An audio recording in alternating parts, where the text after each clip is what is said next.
Total Screen proudly presents the Weekly Set Podcast with Tyson Gifford and William Rohrig. Episode 218, recorded August 13th, 2019. Hello everybody and welcome to the Weekly Set, the official podcast of the Total Screen. I am your host, my name is Tyson, and joining me today as always is my partner in crime here at the Total Screen, William Rohrig.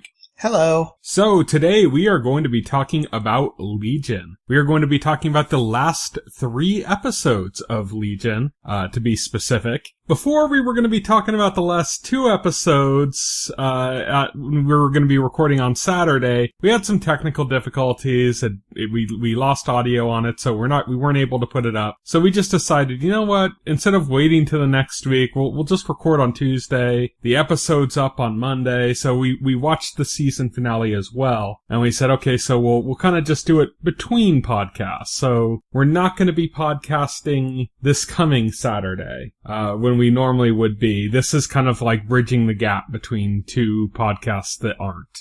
that never were. So yeah, so that's going to be our discussion today. It's just the last 3 episodes of Legion. And then we're not going to be back until the 24th. We're going to be recording our next podcast, and that will be about Glow, the Netflix series. We're going to be talking about the 3rd season at that point. But now we're going to be talking about Legion. So, excuse my rambling. We actually recorded us discussing the first the first 2 episodes of the 3 we're talking about on this podcast, but we lost it all. So we're gonna try to recreate some of that magic.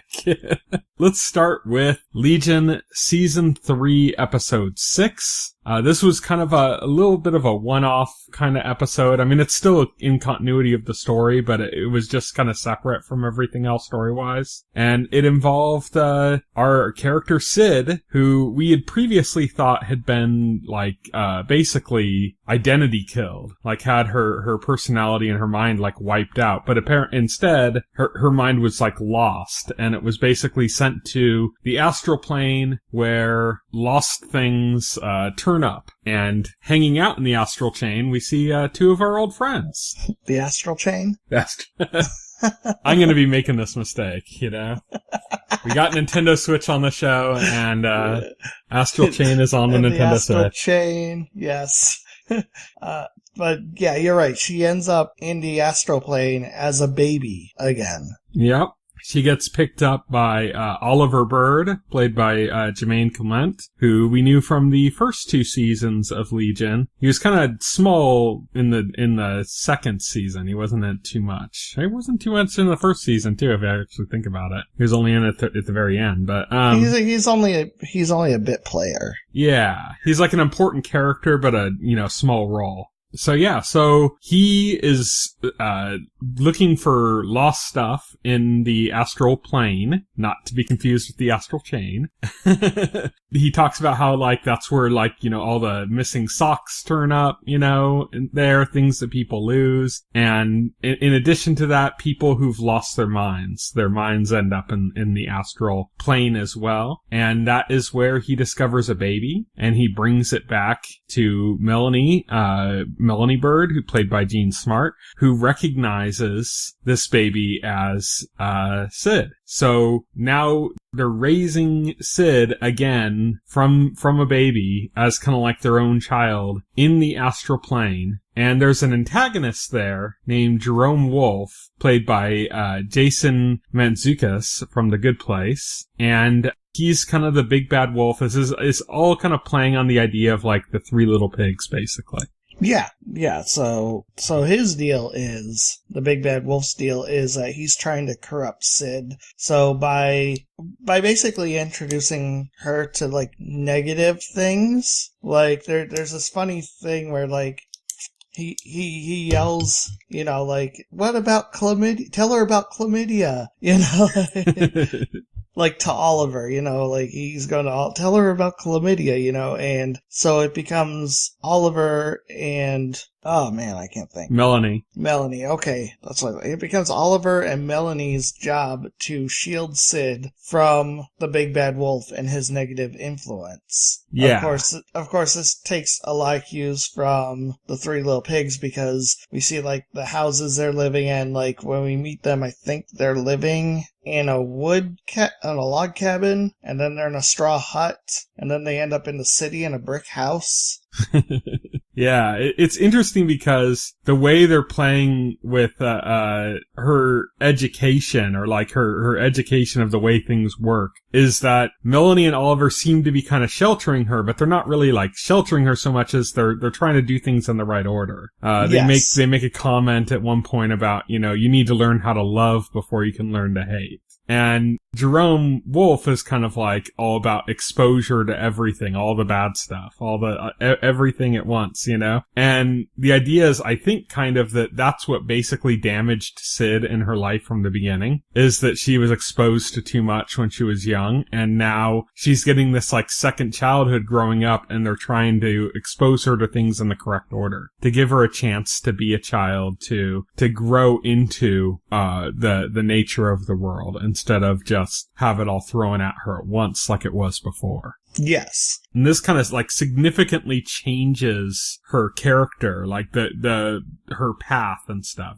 going from being a rather dark character before, who was very kind of just like, oh, this is this way now, we need to kill David because of this, and like kind of just this very like dark position on things. And now she's kind of like, as she's growing up in this episode through this new childhood, she's growing up to kind of like more understand the idea that you can save people, that people can be saved, but also that you can't save all people. And that's made clear because there's another character in this world, named Cynthia, who Jerome Wolfe brings by Melanie and Oliver's place after they already have Sid, to introduce to her, and she's like a drug addict, and he's completely enabling her and making things worse and corrupting her further. They end up stealing her from him and kind of like trying to kind of raise her too, but she's older, and it's not sticking. So when Jerome Wolfe makes a return for her, she leaves with him. Yeah, she leaves with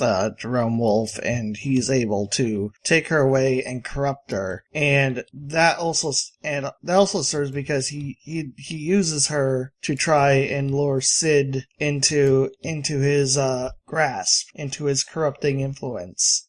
Yeah. And so, Cynthia is too corrupted by Jerome Wolfe. Sid wants to save her. Jerome is using this as an opportunity to try to acquire Sid as well. But Melanie and Oliver are kind of fighting back, and Oliver ends up challenging Jerome to a rap battle. Yes. This is the only way to solve things. It's the only way to solve it is a rap battle. And it's great. I mean, it's funny. It's a good scene. Yep. So he challenges them to a rap battle, and they have this rap battle, and Jerome seems to be winning kind of at first, but in the last verse, Oliver just kind of really takes Jerome down. Yes. But this doesn't matter at all, because Jerome just at that point plays the victim and starts crying about how Oliver's mean to him, which causes Cynthia to come to his aid. And he walks away with her, and then as he's leaving, he gives a look, like, this is my plan. I got away with it, Right. And this makes Sid kind of frustrated, and she talks to Oliver and Melanie, and she's frustrated about it. And this is when Jerome tells her that you can't save everyone. Or not Jerome, Oliver, I believe, tells her. Yeah, Oliver, it'd be weird, yeah. Oliver tells her she can't save everyone. That's the lesson. Yes. And so, Sid ends up applying this lesson kind of in the next episode, but to transition to that, she, realizes that she can go back now. She can go back to, her reality, to Earth, or I guess orbiting Earth in this instance. And she's asking if Melanie and Oliver will come too, and they've basically decided that they've left their bodies behind, that they're just living in the astral plane. Right. And they're like, no, we're not going to do that. Yeah. So So Sid comes back, and the two Carries are there, and the female Carrie is gravely injured, and the male Carrie's trying to kind of keep her together, and as all this is happening and Sid arrives back, they know now that the portal, the time portal that Nintendo Switch opened up, see, Astral Chain, it all comes together. The portal that Switch opened up is still open because the time meters are basically keeping it open, and they're starting to come back into that time now that David isn't in it. Now that David's gone back in time, they're kind of like using it as an opportunity to kind of come back out. Yeah. So the Carries end up having to make, or the male Carrie, I should say, ends up having to make a device like he had made for David that allowed him to travel back with Switch. And now they're making them for the two Carries and Sid. So they go back in time. Yes. Together? They go back in time. That leads us into the next episode, which is a return to, previously we had an episode that focused on Charles Xavier and his wife, Gabrielle, and them having the child, David. And David had tried to save his child form, but wasn't able to get through, and ended up getting kind of banished by Charles. Yes, David hasn't given up on the idea, and so David and Switch are able to successfully go back to when he was a child. Only David takes a different tact this time. Instead of trying to warn his father and his mother about the danger, David decides that he is going to just kill Amul Farouk in the past himself. Yes. So he goes there, Sid and the Carries follow, but they end up following to a different location. They're kind of like where David and Switch arrived, but not where they ended up, which is where David is as an infant and where his mother is taking care of him. And so now you have like these two groups in the past, and this is like the continuing story basically for the next two episodes. So instead of just talking about this episode and the next episode, we'll pretty much just run through the rest of the story here, because it all kind of continues in these two episodes. Yeah, it's all kind of like the last episode that was kind of really separate from everything else. Mm-hmm. In a lot of ways. So, but this is like the next two episodes. This is it. Yeah. So, Sid and the Carries are with Gabrielle, as I'd mentioned. The Carries end up having to kind of swap places because the female Carrie, who's the fighter, is injured, and the male Carrie, who's the thinker, is not. So they remerge and then separate again, with now the male Carrie being injured because he doesn't have to be in prime condition to be able to think. Whereas the female version does have to be in prime condition in order to fight. They need female Carries fighting abilities more than they need male Carries thinking abilities for this. Yes. So, or they, like the fighting capabilities require better health than the thinking ones do. Well, yes. So, so that's going on. And in that moment, Sid meets infant David and decides that she can't save adult David. He's too far gone. The lesson she takes from the last episode's events is that she could save infant David, and thereby basically just erase the present timeline, So that's kind of her goal. She meets Gabrielle. She talks to her. She's trying to kind of convince Gabrielle to love David and to not give him up, because David, of course, had been given up for adoption in the regular timeline for the series. And so that's kind of her goal. Meanwhile, we have kind of the meatier part of the story in these episodes, which is David and Charles. Charles is going over to meet Amal Farouk, the Shadow King, because he had been looking for another person like him, and ended up finding him. Amal Farouk is aware that Charles is looking for him and is excited to meet him as well. And he basically plans on trapping Charles at his place because he wants companionship and he's not going to let him go. So, Charles is over there. Where is he again? What's the country they're in? Morocco. So Charles is in Morocco with Amal Farouk. This is where they end up having their big battle that we know about. This is the the first meeting between Xavier and Farouk, in which they end up having their big battle, and where Xavier unwittingly drives Farouk out, and Farouk seeks a new host in David. Yes. So he's in Morocco, meeting Amal Farouk. Things seem a little off.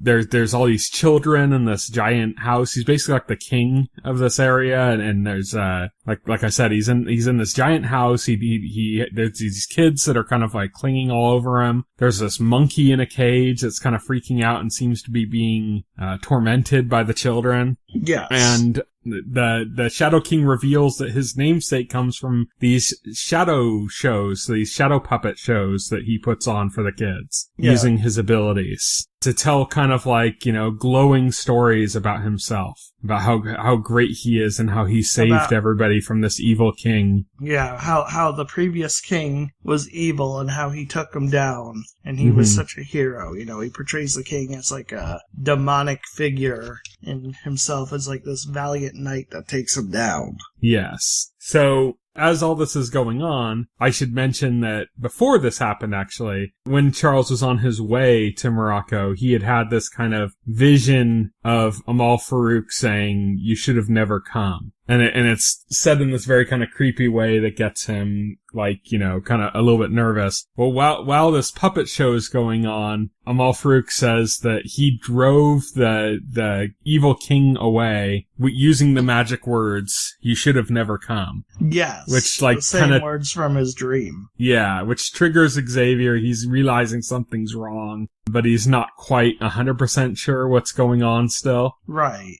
This causes him to, around this time after this puppet show, he encounters David, who's now able to kind of make himself corporeal in this past time where he wasn't able to really do that before. So now he's able to kind of present himself and directly communicate with his father, and he takes him to the astral plane, which we'd seen Amal Farouk introduce him to earlier in the episode, but now David takes him there and gives him knowledge in the form of cake. Yes, I like that, because he's like, "What is this?" And David's like, "It's knowledge." And he kind of eats it and goes like, but then like he gets these flashes through his head of everything that like David's gone through. He sees like David's entire life. Yeah, basically clips from the show that we'd seen from like the first couple episodes where you see David's backstory and like when he tried to kill himself and everything else, and him thinking that he's insane and going to the mental hospital and then finding out that, Amal Farouk was in his head and was tormenting him, and all of that. All that stuff is presented to Charles Xavier, and he's unsettled by it, and then David basically tells him, "We need to kill him. You fought him, and you drove him out of his body, but that didn't kill him. That just sent him into my body and caused all of my problems. So we need to, this time we're going to fight him, but we're going to kill him." Charles Xavier, he's kind of flabbergasted in his situation because he's got this son. He realizes that he failed his son and caused him a lot of anguish. But at the same time, like, he's not down for just, like, killing people and stuff. So he's kind of like, what's going on? He's kind of unsure. What kind of cements him to go with the plan, though, is when he goes out kind of for like a little midnight stroll, and he sees that monkey in the cage again. And this time he looks into the monkey's head and finds out that this king that Amal Farouk had defeated is trapped inside this monkey's mind, in like a cage within his mind. And that's why the monkey's been flipping out and stuff, is because it's got this king trapped inside his head that's like, doesn't know why he's there and just knows that he was overthrown and why is he here now. Then one of the kids that was like clinging to Amal Farouk approaches him in that moment, and she just looks kind of off, and she's talking about how it's so loud in her head and she can't think, and he says why, and she says something about, every king has followers. And he looks inside her head, and there's like just a whole mess of people in a cage inside her head. So he didn't just like trap people and monkeys, he trapped a whole bunch of this king's followers inside these kids, these children.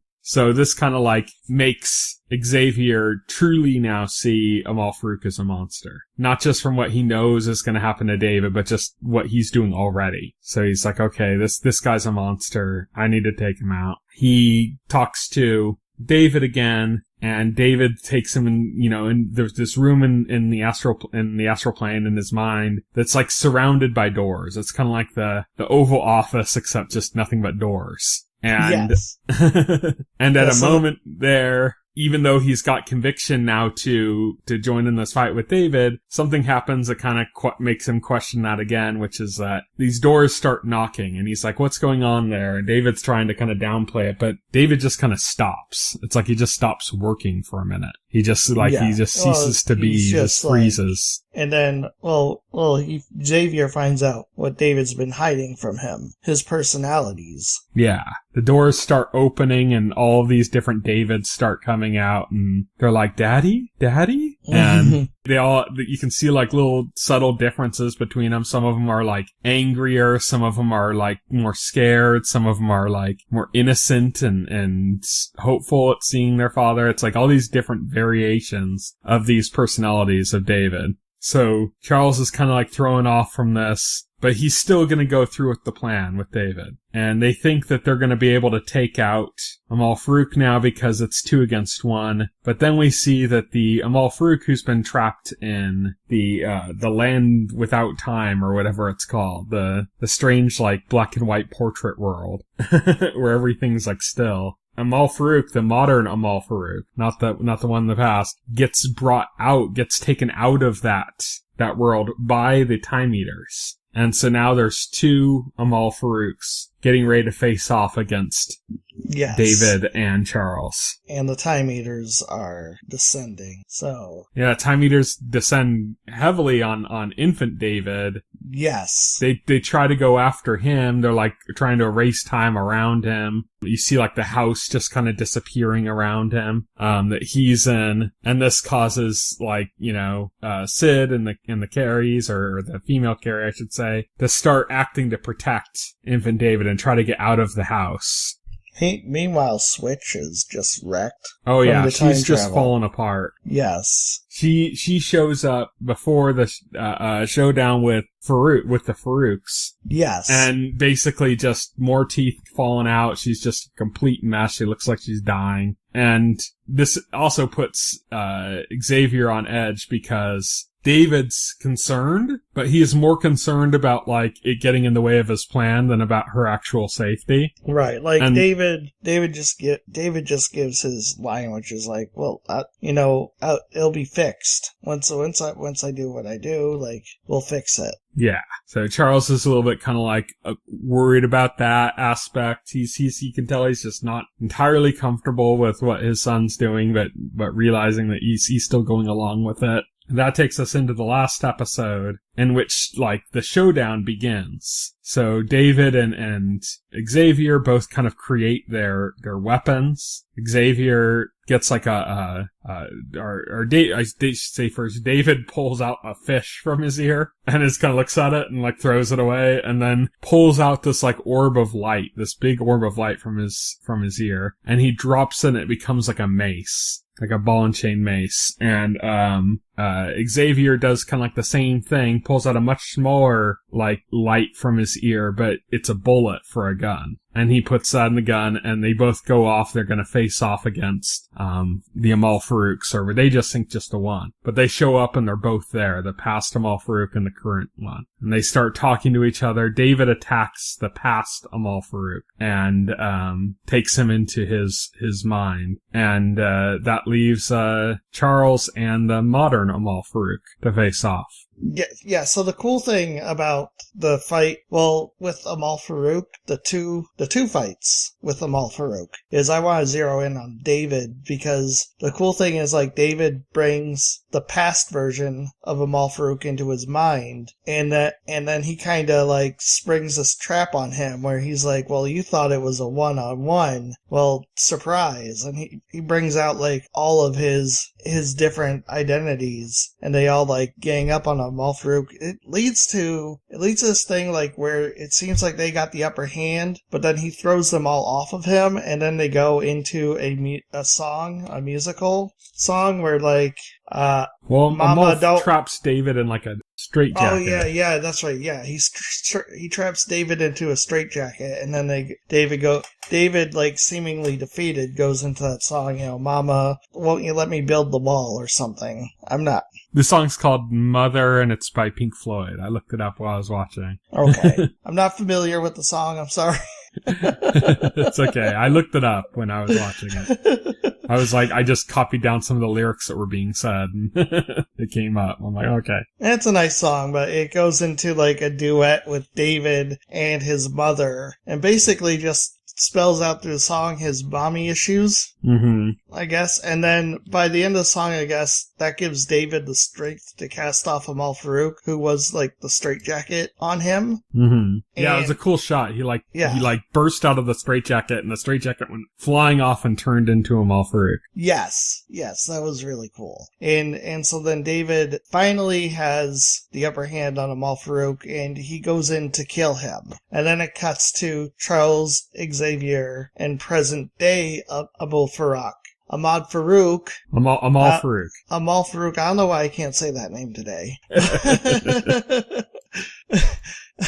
It goes to that pairing, and Xavier shoots him with his bullet, but it doesn't do anything. Farouk, like, just takes, like, these, red, ribbon or whatever out of him. And he's like, like, all of this, the entirety of existence, and that's the best you can come up with. Well, they do end up going to an astral plane, but it's just like a plain white astral plane. Yes, well, that's where they are at this point. And then Charles has got like a knife. And Charles. He throws it at Amal Farouk, but Amal Farouk catches it and turns it into like a bottle of like some drink, like a beer or something. And this is really where it takes like a different turn, because they come to an understanding, because present day Amal Farouk basically explains like he's a different person now than he was in the past, like living inside of David's head made him grow attached to David, in ways he didn't expect. Like he saw everything David saw, he experienced everything David experienced, felt everything David felt. And it said, like, he was like, I think of David as almost like Xavier's like a son. And he's like, not go that far, but yeah, sorta. Right?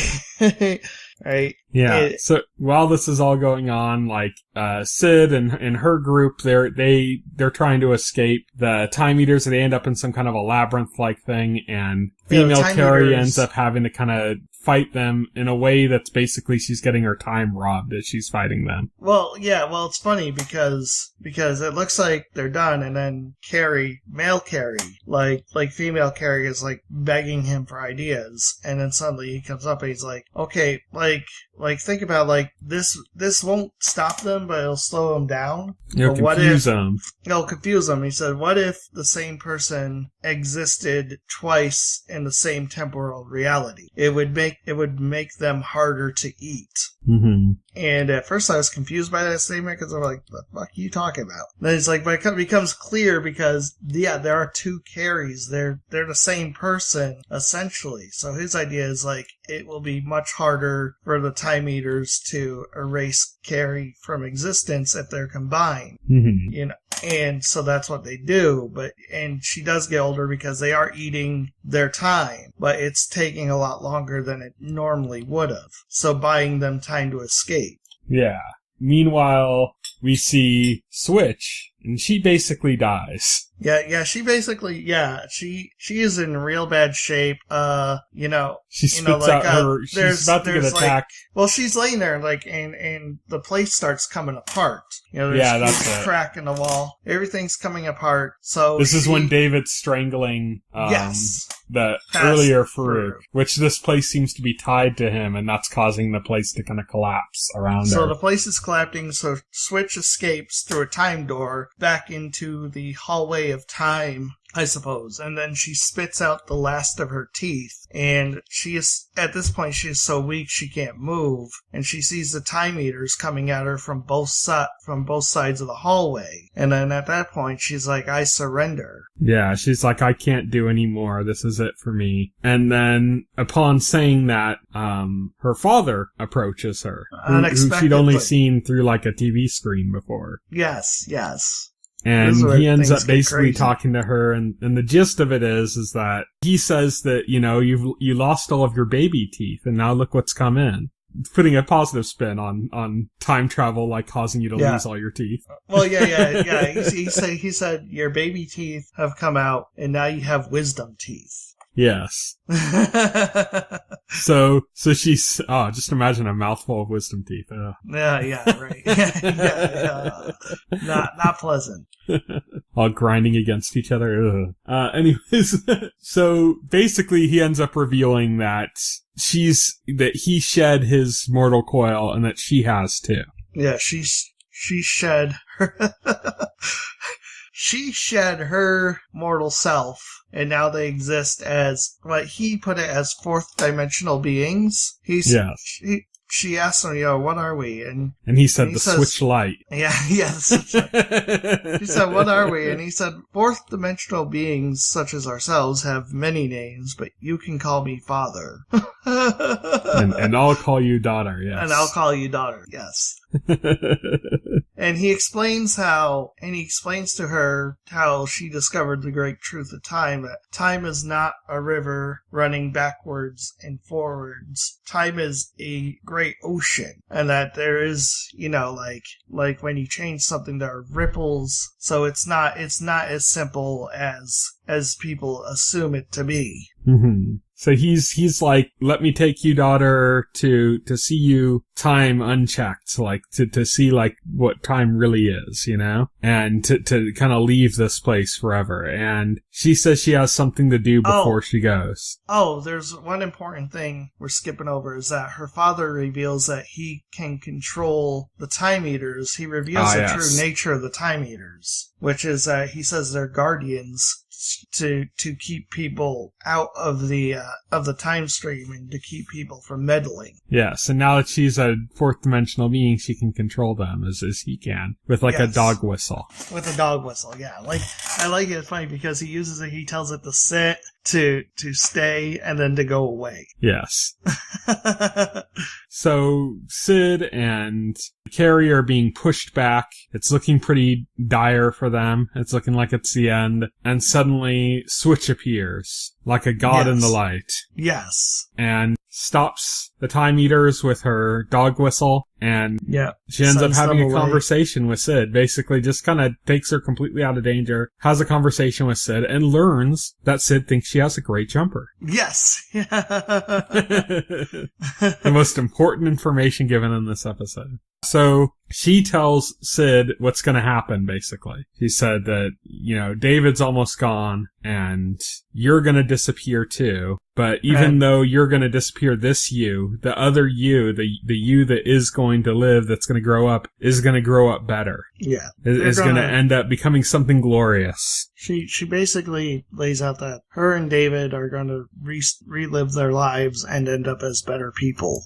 Yes. This brings us back to the confrontation, because this is all kind of happening around the same time, being cut back and forth. David was trying to kill the past Amal Farouk, and Xavier and modern Farouk came to that understanding. They show up and stop David from killing that Farouk. And they say, now we've come to this understanding. David and that Farouk, the one he was fighting, are both skeptical. They're both like, what the hell? Farouk's like, have you gone soft in your old age? And so modern Farouk gives him his glasses. I love that, because he's like, have you gone soft for his old age? And then modern Farouk's like, I can't believe I was ever this hateful, He gives him his glasses, and it's basically like the cake. It's a provider of knowledge. The same, it shows David's entire life, presumably from Farouk's perspective at this point. Mm-hmm. And basically, he makes him understand. Yeah, he's like crying as he's watching. Yes. You can see him, he has the glasses, and you can see his mouth kind of dipping, and you can see tears running down his cheeks. And so he's like deeply moved and he's understanding what's going on there. Meanwhile, like, David and Charles are talking and Charles ends up kind of telling David that, you know, getting him over kind of his daddy issues, basically. His abandonment issues. His abandonment issues. Addressing those. Like, David's like, well, we have to kill him. You know, what did you think we were gonna do when I said kill him and stuff? And Charles is like trying to convey that, you know, you need that can't be the way to do it and that war is not the answer. And David's skeptical, and that's when he just kind of flips the script on him and makes it about his abandonment issues. Yes. And he kind of addresses those and tells David, like, I'm here for you. Like, I didn't know what it meant to be a father, but now I do, and you're my beautiful boy, and I love you, and, you know, is going through all the stuff to kind of, like, break through that wall to David. And he ends up breaking through. And then the four of them are all together again. The Farouks and David and Xavier. And basically, the past Farouk tells David that if he ever wants to, he can come find him and they could rule the world together. And David's like, no. David's like, no, I won't be finding you. Yeah, and he kind of, past Farouk's kind of like, yeah, okay, yeah. Makes sense. So they kind of agree that they're going their separate ways. And that leads to a moment in which Switch had promised Sid that she was going to, before she disappeared, that she had like one more thing for her that she had planned or something. And so we see Sid in baby David's room looking over him, and David shows up, like modern David, adult David, I should say. It's confusing. Yes.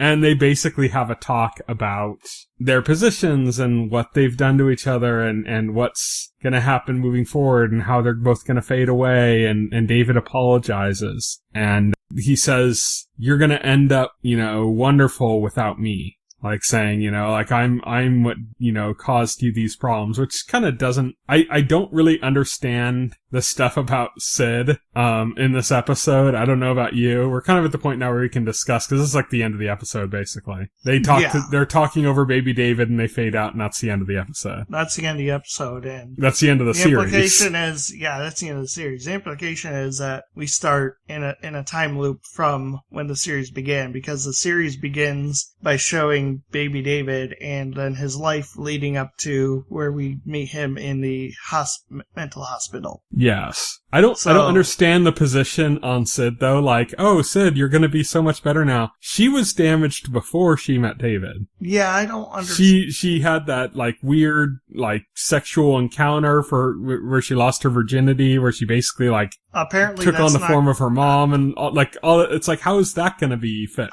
Apparently that's not gonna happen now. I don't know.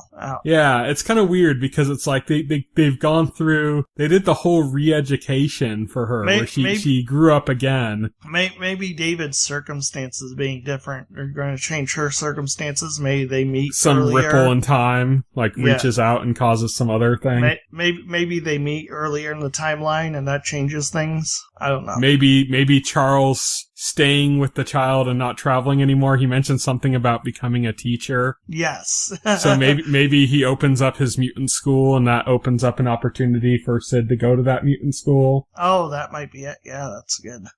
Cause that's what Charles Xavier does if you've read the X-Men. If you know what X-Men is, then yes, that's what he does. That's what he's talking about when he says become a teacher. Yeah, so it's like maybe something akin to that happens, but then also, then wouldn't Sid and David meet? But then Sid and David was saying like, you're gonna be better without me in your life, so that kind of implies that they are not supposed to meet. Yeah, but so it's kind of weird. I don't know. It's weird. I don't think too much about it. I don't know about you. I was mostly kind of unsatisfied with this finale. I mean, I'm okay with it. I'm fine with the closure I got and stuff. I'm not angry. I didn't need something more than this, but it's just all the same. It feels kind of like, I don't know. What about all those disclaimers at the beginning? What were the disclaimers at the beginning?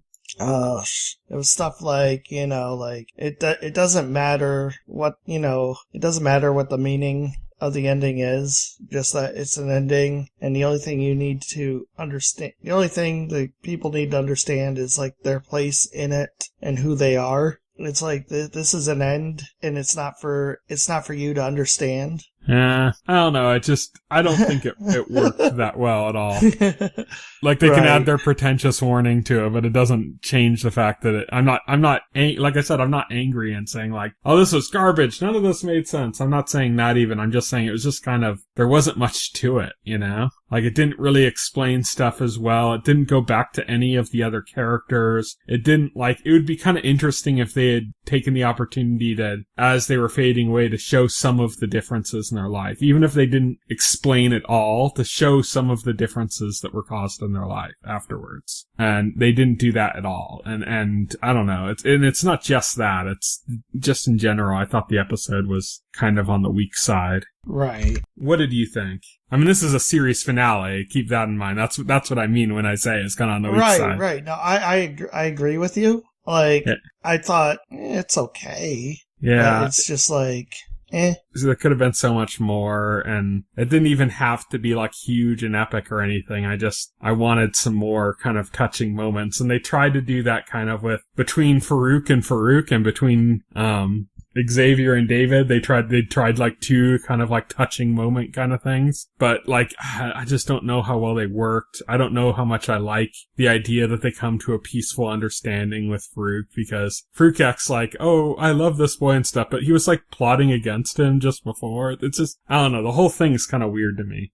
Yeah, no, I agree with you. I'm just like, To me, it kind of felt like they were kind of, which I don't think is a problem. Some people don't like it, but they were kind of making up the story as they went along earlier. Like they didn't have a grand plan. They were just kind of like going along and doing that. And I think that's fine. Like that's what, Vince Gilligan does. He did like Breaking Bad and stuff. And that turned out amazing because of that. Because he would like specifically write himself into a corner so that he had to figure out a way to write himself out of it. And it created some really smart moments, you know, in that show, and ended up giving it a really cool trajectory. But the only path that he had established before that in Breaking Bad was that it was the idea as the story went from somebody that was kind of mild-mannered, like a Mr. Chips to Scarface, that's a line he'd use, Mr. Chips to Scarface. Everything else, the entire path of the story, nothing was planned out. It was all just kind of, as it went, they kind of like wrote it as they went along. So I'm not saying, when I say like that they were making it up as they went along in that, I'm not saying that as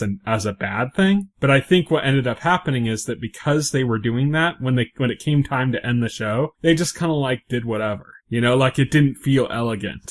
It didn't feel like an elegant wrap-up of everything that we'd come to understand about Legion. It just felt like they went like, okay, well, how are we going to end this? Okay, well, I guess, you know, we reset time and do this. Yeah, okay, that works, I guess. It didn't really feel inspired. It didn't really feel like as emotional as it should have. I don't know. Like I said, I don't hate it. I just feel like it was kind of weak.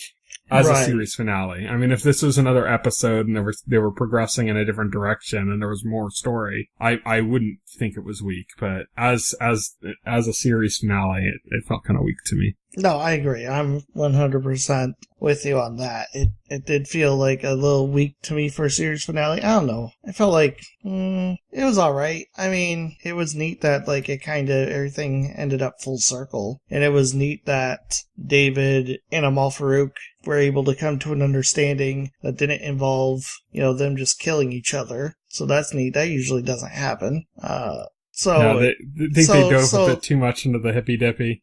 so that I can respect. But yeah, it did feel underwhelming. Yeah, it kind of was like, there were multiple times I was watching this, I'm like, this isn't even like the most interesting episode of the season, you know, like there've been more interesting things going on. I actually really liked the first episode we were talking about, on the podcast where they were going through Sid's like second childhood, you know, I liked that. I thought that was really interesting conceptually. But it just, it didn't come together to me in that interesting of a way. I mean, I'm glad I watched the show. I'm kind of glad it's over at the same time. It's like, time to move on. That's exactly how I felt. I felt like, yeah, it's time to move on. At this point, I'm glad the show's over. Like, Noah Hawley just needs to make another season of Fargo at this point. Exactly. I felt like when I got to the beginning of this episode, I felt like the show had kind of run its course. Yeah. I felt like, yeah, it's time to put a bow on it. Yeah, that's pretty much it. I mean, do you have anything else to say about Legion as a whole, I guess? as a whole, great first season. Then the quality dips in the second season, and then I don't think it recovers. I think it started to recover in the third season. And then it just kind of fell apart again. Like, because at the beginning of the third season had all those kind of wacky parts, like the Looney Tunes references and stuff. They did have some interesting stuff going on in the first half of the season, but then it does kind of just fall apart when, like, the time travel stuff comes more into play. Yeah. Yeah, like I said, I like the astral plane story about, Sid's childhood, but that kind of came in the middle of a bunch of, like, a kind of rather boring war that they had between, the Sid's group and David, It's kind of like, okay, this isn't really all that inspiring, but... Yeah, like I said, it kind of falls apart, but I don't know. I don't know what I was expecting. I can't... I don't say that like hard, man. Bad way, but yeah, endings are hard. They're hard. Yeah. I mean, it's just, I felt like, at least it wasn't a disaster. At least it wasn't something that just made you mad. Yeah, at least it's very rare when you get an ending to a series that actually, like, feels very fulfilling. That doesn't usually happen. Right, it doesn't usually happen. You think that even, like, famous one, even the Lost one, I wasn't, like, fully satisfied with that. Because I was like, I don't know. I don't know about this. It's hard. It really is. Like, you could think of, like, all the famous ones that either, a lot of them either end on kind of, like, or they end, like, on deliberately ambiguously. Like, The Sopranos is one that's just deliberately ambiguous, even though I hated that ending so much. Even though I think the obvious thing is he died, like, it cuts to black, like, and you're seeing that from his perspective. So if you're viewing something through a character's perspective and that character dies and things go black, right? Makes sense. I don't necessarily have an issue with that part of it, that it just cuts to black. It's just the build up to it cutting to black. Right. Like, they just kept cutting back and forth to, like, his daughter trying to park her car, and it was stupid. It was like, what is all this crap?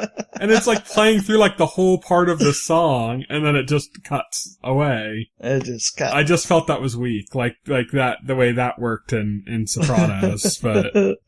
Yeah, I was hoping they would do something kind of really surrealist and interesting in the finale, because that's what Legion was to me. It was like a surrealist show, Right. It was super surrealist, even up to this last episode, but but I think they did kind of an ending like I predicted, which is they went with, like, every new beginning is some other beginning's end, where like they tied the show in a loop. So they're in essence saying the first episode of Legion is the beginning of the ending of the series. Sorta. You're right, because the implication is, the events do happen differently this time. Yeah. But we do, So, no, that doesn't quite work. You're right. I just don't know. It's like, yeah. I mean, but like I said, most shows don't end really all that spectacularly. There's a few shows that have, like, just amazing endings. Like 6 Feet Under had, like, this amazing. Have you ever seen the ending to 6 Feet Under? No, I haven't even watched the show. Well, I didn't watch all of the show, but, like, my mom and sister were watching it, and I was watching when they were watching the finale. And the ending scene is, like, the best ending I've ever seen on a show. And I wasn't even invested in the show, but I just got glued to the TV for the ending scene, which was basically, it was a montage. The daughter, the main character kind of the series, was, like, leaving her family, like leaving the town or something in a car. And as she was driving away, it showed, like, the fates of every character in the show. Like, cause, the show was always about, like, life and death. And so it would go through and show, like, how every single character died. And in the, like, not in that singular moment, but, like, in different points in time. Like, it would show one person, like, the girl, she died, like, of old age, like, in a bed, and then, like, one of her brothers died, like, he was young and he was like working on an ambulance or something, and something went wrong and the guy like accidentally shot him or something and he died, you know? And so it's going through, it shows all these characters. It basically shows like where their fates, where their lives end. And it was like fascinating. It was such a good ending. Like even without watching the show, like seriously, go like YouTube or something and look up 6 Feet Under ending or something and watch it. It's just amazing. It's just like an amazing piece of art. Okay. And I like it. It's rare when you get like a great ending like that. Usually it's something kind of a little on the subpar side, you know? It is. Like, series endings are rarely satisfying. Yeah, but that's it for our discussion. So all that's left is to talk about what's coming up in the weeks ahead. So we're recording this on Tuesday, August 13th, but on Sunday, August 11th, Succession came back to HBO, Squidbillies came back to Adult Swim. On Monday, Lodge 49 returned to AMC, The Terror Infamy came to AMC, and the miniseries Our Boys came to HBO. Tomorrow, Wednesday, August 14th, David Makes Man comes to OWN. On Thursday, August 15th, Why Women Kill comes to CBS All Access, the Star Trek channel, our Star Trek streaming service. And on Monday, August 19th, I Ship It comes to the CW for all you shipping lovers. Yes.